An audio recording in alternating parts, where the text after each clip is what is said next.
Здравствуйте, ребята! Урок физической культуры. Ребята, как вы думаете, какая тема урока сегодня?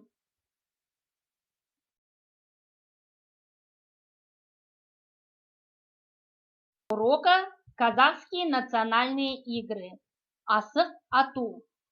Цель обучения – демонстрировать чувство патриотизма и честное соперничество в индивидуальной и групповой физической деятельности.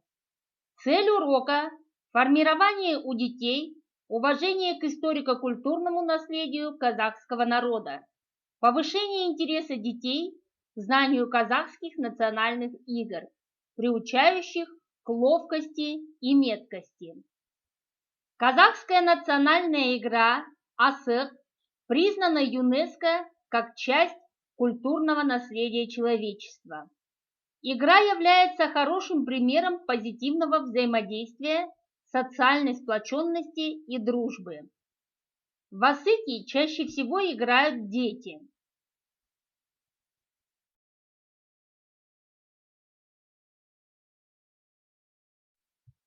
Как играть в национальную игру асык? Для игры используется асык, маленькая кость, находящаяся между берцовой костью и голенью крупного скота, архара, горного козла, барана, козы, косули, сайгака. У игры с асыками есть некоторые общие правила. Все игры с асыками подразумевают участие нескольких игроков.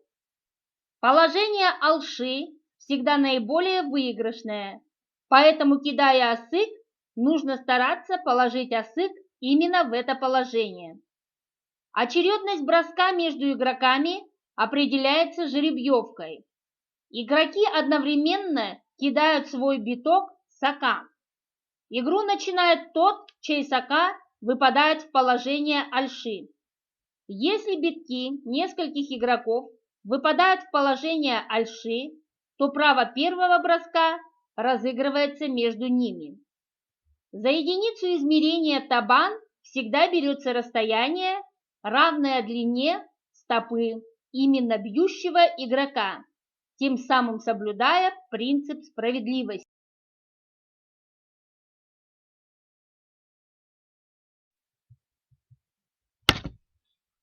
Ребята, давайте рассмотрим основные термины. Сока – плотный и удобный большой вид асыка, используемый как основной спортивный снаряд для ведения игры. Топай – асык коровы. Табан – адым – стопа, мера длины, используемая в игре. Сызык-шеңбер – линия круг, выстраивание асыков во время игры. Кон – наименование мест выстраивания асыков.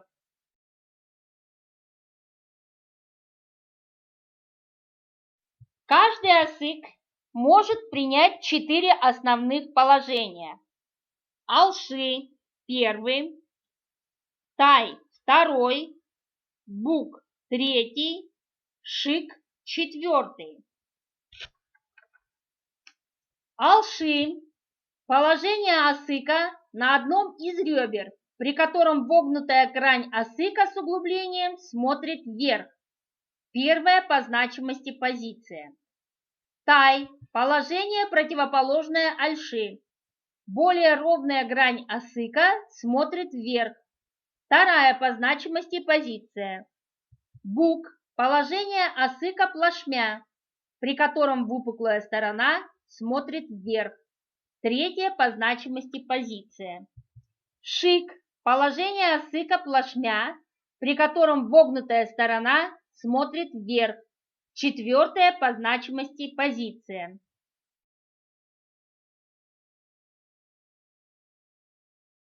Асыки. Уштабан. Асыки выставляются в ряд на расстоянии одной стопы друг от друга. Этот ряд называется кон. Главная цель игры – выбить асыки на расстояние более чем 3 стопы.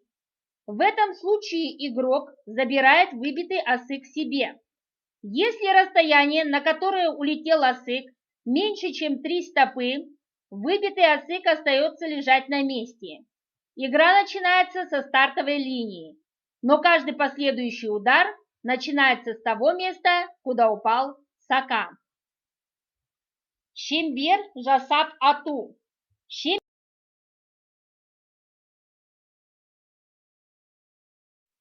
В очерченном от кона кругу. На расстоянии 3-4 метров от круга игроки стреляют по осыкам на кону, стараясь выбить осыки за пределы круга. В случае попадания игрок забирает себе осыки, выбитые за круг, и продолжает стрелять по осыкам в круге. Если при броске он не выбивает осыки из круга, бросает уже следующий по очереди игрок. Игра продолжается до полного отсутствия осыков в круге.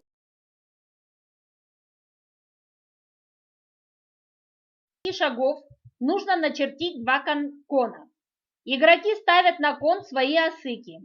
В центре кона один осык стоит в положении омпы. Выстроившись у черты, игроки по очереди выбивают осыки на кону. Выбитые осыки игрок забирает себе. Тот, кому удается выбить омпы, забирает себе все осыки на кону. Побеждает тот, у кого окажется больше всего осыков.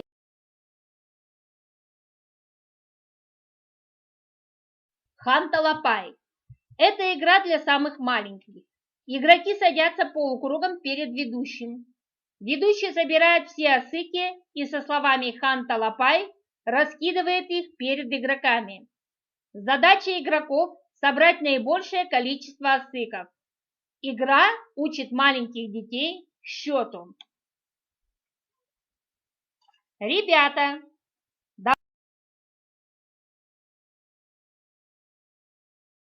которые используются в правилах. Алши. Стоячее положение осыка боком, вверх выемкой, а плоской стороной вниз. Бук. Противоположное положение осыка к алши. Тай. Лежащее положение выпуклой стороны осыка вверх. Шик. Лежащее положение выемки осыка вверх. Омпа. Вертикальное положение осыка, когда его усы воткнуты вниз. Шонка. Вертикальное положение осыка, противоположное омпе. Киней. Осык, фронтально выставляемый на кон.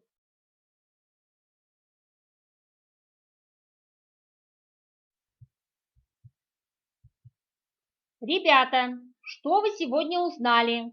Чему научились? Что хотите узнать? Спасибо за внимание.